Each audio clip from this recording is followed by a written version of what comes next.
Ulam for today, pinagtabasan ng giniling. So, ayan. Isa't kalahating manok. Ito na lang natira. Ngayon, gagawin naman natin siyang tinola. Itong mga pinagtabasan na ito. Yan. Gagawin natin tinola. Dapat mag-aadobo kami kahapon. Adobong atay. So, hindi natuloy kasi walang atay. Kaya ganyan kadami ang sibuyas. Ito nga pala ay luya. Yan.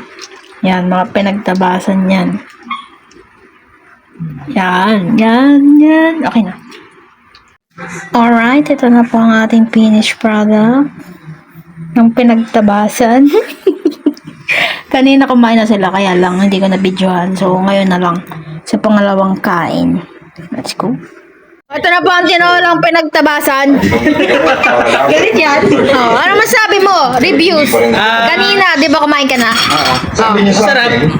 Masarap yan lang. Masarap lang. Baka plastic yan Siyempre, lahat naman ang mga niluluto ninyo. Kinakain ko. Sus! Baka naman labas sa puwet yan. Ano masabi mo? Sobrang sarap. Pwede ka na mag-canteen, Ate Kay. Pwede na. Sarap na. Binobola lang yata tayo. Ay, hindi. Totoo yan. Sobra, pero Dahil daw naka-vlog kaya daw masarap. Masarap talaga. Mamaya ka sa akin. Mamaya ka sa akin. Hindi. So ngayon, siyempre sa panahon ngayon, mahirap ang buhay. So kung di ka madiskarte, mamamatay kang gutom.